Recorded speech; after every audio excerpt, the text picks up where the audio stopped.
Elle a tué la moitié de tous les êtres humains ayant jamais vécu. En 1967, elle tuait plus de soldats au Vietnam que les balles. Les armées les plus puissantes du monde étaient impuissantes face à un parasite microscopique. Leurs médicaments n'avaient pas fonctionné. La résistance se propageait. Il leur fallait une arme qui n'existait pas dans la science moderne. Le gouvernement chinois n'envisageait donc pas l'avenir. Ils ont consulté des archives interdites datant de l'an 340 après J. C. Ils ont découvert une bombe chimique dissimulée à l'intérieur d'une plante de jardin commune. Une plante qui traque les cellules cancéreuses, élimine les parasites et guérit la fièvre en quelques heures. Et une plante que l'industrie pharmaceutique redoute que vous appreniez à cultiver. On dit qu'il est dangereux d'utiliser la plante entière. Ils disent qu'il faut acheter la pilule extraite. Mais pendant 1600 ans, personne ne l'a dit aux empereurs de Chine. Voici l'histoire de la mauvaise herbe, qui a remporté un prix Nobel, et pourquoi l'Organisation mondiale de la santé ne la veut pas dans votre jardin. Bienvenue dans le coffre-fort perdu de la nature. Les archives débutent en 340 après J.C. sous la dynastie Jin orientale en Chine. Une chercheuse nommée Gei Hong est en train de rédiger un manuel de médecine d'urgence. Il l'appelle Zhu Beijiang, les ordonnances d'urgence qu'on garde dans sa manche. À l'intérieur, il recense des centaines de remèdes, mais l'un d'eux se distingue. Pour les fièvres intermittentes, ce que nous appelons aujourd'hui paludisme, il prescrit une plante spécifique. Ses instructions sont étrangement précises. Prenez une poignée de Qingha, faites-la tremper dans environ un demi-gallon de eau, essorez-la et buvez le tout. Mais voici ce qui rend cette prescription remarquable. Il ne dit jamais de le faire bouillir. Pendant 16 siècles, ce détail a paru insignifiant. Puis, en 1971, elle a sauvé le monde. En 1596, Li Sen, le médecin le plus célèbre de la dynastie Ming, inclut Qing Hao dans son recueil de matières médicales. Il recommande une infusion préparée à partir de cette plante, notamment contre le paludisme. La plante devient un élément fondamental de la médecine traditionnelle chinoise, utilisée non seulement contre la fièvre, mais aussi pour expulser les parasites intestinaux. On l'appelle absinthe. Son nom indique sa fonction. En 1967, la guerre du Vietnam décime les armées des deux camps, pas seulement en matière de combat, mais aussi en matière de maladie. Le paludisme tue des milliers de personnes. Rien qu'en Chine, on compte 30 millions de cas par an et 300 000 décès. Les médicaments classiques ne fonctionnent pas. La chloroquine est inefficace. Quinine échoue. Les parasites ont appris à résister. Le 23 mai 1967, le gouvernement chinois tient une réunion d'urgence à Pékin. Il lance une opération militaire secrète baptisée Projet 523, en référence à cette date. Leur mission est de trouver un remède avant que le paludisme ne décime l'armée. Ils analysent plus de 240 000 composés. Rien ne fonctionne. En janvier 1969, ils font venir Tu Youyou. Elle est chimiste pharmaceutique à l'Académie chinoise de médecine traditionnelle chinoise. Sa mission est quasiment impossible. Elle doit consulter d'anciens textes médicaux et y trouver ce que la science moderne a négligé. Elle et son équipe examinent plus de 2000 recettes traditionnelles. Ils testent 380 extraits de plantes provenant d'environ 200 plantes différentes. La plupart échouent. Une plante en particulier apparaît sans cesse dans les textes anciens. Artamaeseia annua, absinthe douce. Les premières expériences sont frustrantes. Ils font bouillir l'absinthe selon les méthodes scientifiques conventionnelles. Les résultats sont incohérents. Ça marche un jour, ça ne marche pas le lendemain. Deux est perplexe. Les textes anciens affirment clairement que cette plante est efficace. Que leur manque-t-il? Elle se souvient alors des instructions de Gei Hong datant de 340 après Ji-Ampik-Se. Il n'a jamais mentionné la chaleur. Elle se rend compte que l'eau bouillante pourrait détruire le composé actif. 4 octobre 1971. En utilisant une extraction à l'éther à basse température au lieu d'eau bouillante, 2 isolent avec succès un composé qui montre une efficacité de 100% contre le paludisme chez les souris et les singes. Mais personne ne sait si c'est sans danger pour l'homme. Faisant preuve d'un courage remarquable, 2 collègues se portent volontaires pour être les premiers sujets d'essai. Elle a déclaré par la suite qu'en tant que responsable de ce groupe de recherche, cette responsabilité lui incombait. Ils ont survécu. Des essais cliniques ont suivi. Les 21 patients atteints de paludisme inclus dans la première étude ont tous guéri complètement. Ils nommèrent le composé Chinga. Le monde la connaît désormais sous le nom d'artamazine. 5 octobre 2015. Stockholm, Suède. Tu Youyou, aujourd'hui âgé de 84 ans, reçoit le prix Nobel de physiologie ou médecine. Elle est la première scientifique de Chine continentale à remporter un prix Nobel dans une catégorie scientifique. Elle y est parvenue sans doctorat, sans diplôme de médecine, sans formation à l'étranger, uniquement grâce à des textes anciens et à sa persévérance. Son discours de remerciement s'intitule « La découverte de l'artaméisanine, un don de la médecine traditionnelle chinoise au monde ». Alors pourquoi cette plante fonctionne-t-elle si bien? Le secret réside dans une arme moléculaire dissimulée à l'intérieur des feuilles. Un pont endoperoxyde, une structure chimique rare qui réagit avec le fer. Voici le mécanisme. Les parasites du paludisme survivent en se nourrissant de l'hémoglobine contenue dans vos globules rouges. C'est pourquoi ils sont riches en fer. Lorsque l'artisine pénètre dans le parasite, elle réagit avec cette forte concentration en fer. Le pont endoperoxyde se rompt et génère des radicaux libres, déclenchant en quelque sorte une bombe microscopique à l'intérieur du parasite. Il les tue en quelques heures, plus rapidement que n'importe quel autre médicament antipaludique de l'histoire. Selon les estimations de l'Organisation mondiale de la santé, les médicaments à base d'artisanine ont réduit la mortalité mondiale due au paludisme de plus de 20%. Rien qu'en Afrique, plus de 100 000 vies sont sauvées chaque année. La Fondation Alaska la considère comme l'intervention pharmaceutique sans doute la plus importante du dernier demi-siècle. Leurs arguments officiels portent sur la standardisation, la variabilité des dosages, le contrôle de la qualité et le risque de développement d'une résistance aux médicaments. Cela paraît raisonnable, jusqu'à ce qu'on suive la trace de l'argent. Le marché mondial des produits artisanaux dans le secteur pharmaceutique représentait entre 75 et 96 millions de dollars en 2024.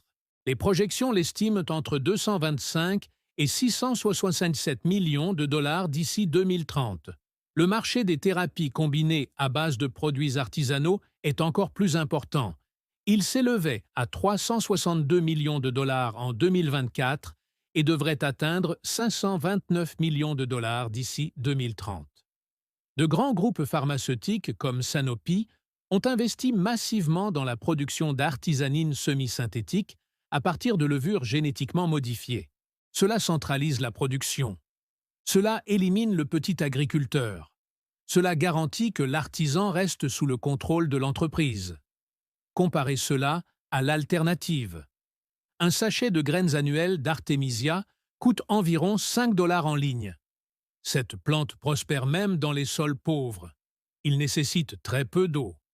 Elle produit plusieurs récoltes par an. Un seul potager peut fournir de la tisane antipaludique pendant des mois.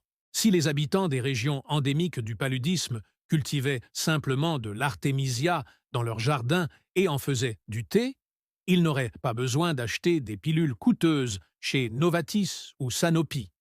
L'ensemble de la chaîne d'approvisionnement, depuis la production de levures génétiquement modifiées jusqu'à la fabrication de produits pharmaceutiques, en passant par les réseaux de distribution, deviendrait inutile. La position de la Maison-Blanche protège cette infrastructure. Cela protège ses marges bénéficiaires. Mais le paludisme n'est que le début de l'histoire de Wormwood. Et c'est là que la répression devient encore plus flagrante. Depuis le début des années 1990, Les chercheurs ont découvert que le même mécanisme qui tue les parasites du paludisme cible également les cellules cancéreuses. Vous vous souvenez du fer à repasser? Les parasites du paludisme accumulent du fer. Mais les cellules cancéreuses sont encore pires. Les cellules cancéreuses sont de véritables gouffres métaboliques. Elles ont besoin de 5 à 15 fois plus de fer que les cellules normales pour soutenir leur croissance et leur division rapide. Ils sont, en quelque sorte, prêts à exploser. Des études confirment que L. Artemia absinthium et L. Artemisia annua possèdent toutes deux de puissantes propriétés antiques. Le absinthe amer, Artemia absinthium et Artemia annua, tue les ténias, les ascaries et les oxyures. Une étude de 2017 a révélé que l'extrait d'Artemisia absinthium provoquait la paralysie, la mort et des lésions ultrastructurelles chez Imeis nana, un ténia humain courant. Des recherches menées sur le bétail ont montré que la supplémentation alimentaire en absinthe réduisait la charge parasitaire chez les moutons infectés par des vers hématophages de l'estomac. Les composés actifs comprennent la tugone dans l'absinthe amer et diverses lacones de sesquiterpènes dans les deux espèces. Ces composés perturbent le système nerveux des parasites, provoquant leur paralysie et leur expulsion du corps hôte. Dans les pays en développement où les médicaments antiparasitaires comme l'albendazole sont chers ou indisponibles, l'absinthe représente une alternative accessible. Il pousse facilement. Elle ne nécessite aucune infrastructure pharmaceutique et est utilisée en toute sécurité depuis des millénaires.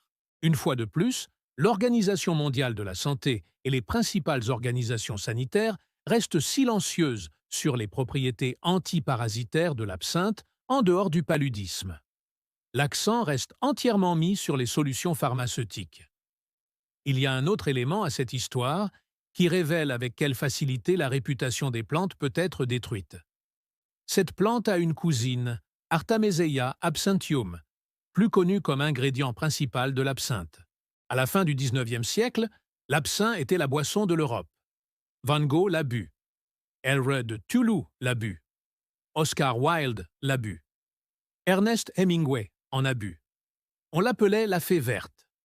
On l'accusait également de provoquer la folie, la violence et l'effondrement moral. L'élément déclencheur survint en 1905. Un Suisse du nom de Jean Lefray assassina sa femme et ses 2 filles dans un accès de rage dû à l'alcool. La presse s'est concentrée sur les 2 verres d'absinthe qu'il avait consommés avant les meurtres. Ils ont ignoré qu'il avait également bu du cognac, du brandy, de la crème d'émone, du vin et de la bière. C'était un alcoolique chronique qui buvait depuis le petit déjeuner, mais le mal était fait. Les prohibitionnistes ont saisi l'occasion. Ils prétendaient que l'absinthe causait la psychose et ils ont inventé une maladie appelée absinisme. En 1915, l'absinthe fut interdite dans toute l'Europe et aux États-Unis. La raison officielle invoquée était la tugone, un composé présent dans les absinthes, considéré comme une neurotoxine dangereuse. L'industrie vinicole française, qui considérait depuis longtemps l'absinthe bon marché comme une concurrence, a activement fait pression pour son interdiction. L'interdiction a tenu pendant un siècle. Puis, dans les années 1990, des scientifiques ont testé des bouteilles anciennes d'absinthe d'avant l'interdiction. Ils ont mesuré la teneur en tugujuna. Les concentrations étaient en moyenne de 1,3 mg par litre, bien en deçà du seuil nécessaire pour produire des effets psychoactifs ou toxiques. La folie n'était qu'un mythe.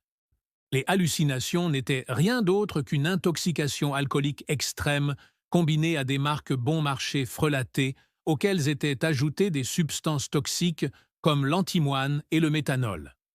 Les recherches modernes confirment que la tugone, à des concentrations d'absinthe, ne présente pas plus de risques que n'importe quel alcool à fort degré.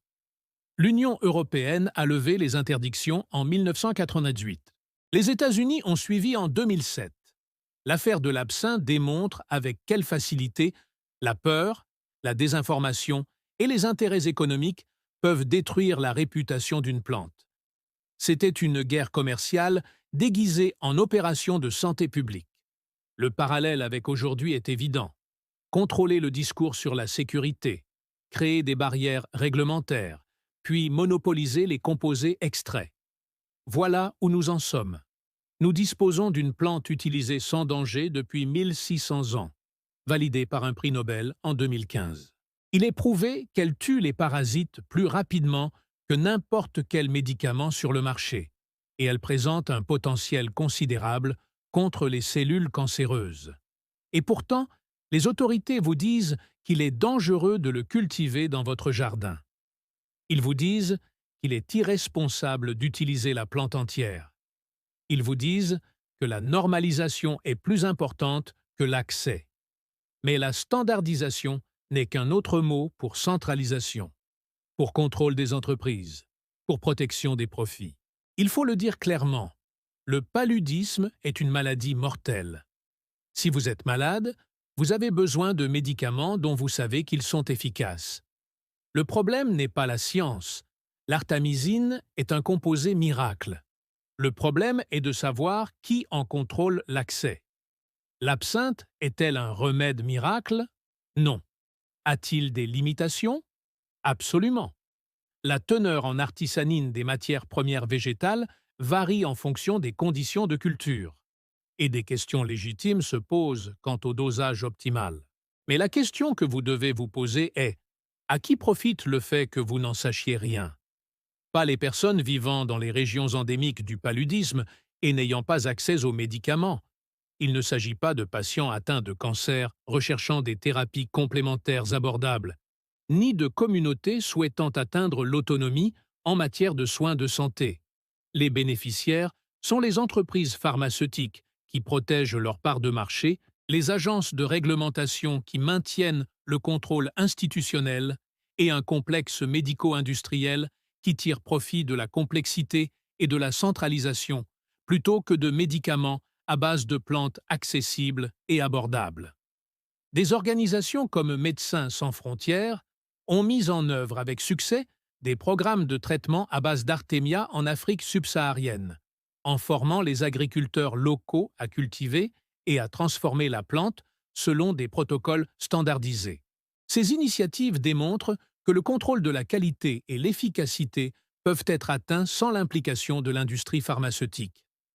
La différence, c'est que lorsque les communautés cultivent leurs propres médicaments, elles ne sont plus des clients. Ils sont autosuffisants, ce qui menace tout le modèle de profit. Un sachet de graines coûte 5 $. Une seule ordonnance pharmaceutique coûte des centaines de dollars. Un corpus de données en constante expansion, une génération de connaissances transmises de génération en génération, contre une vie entière de dépendance à des pilules que vous ne pouvez pas vous permettre.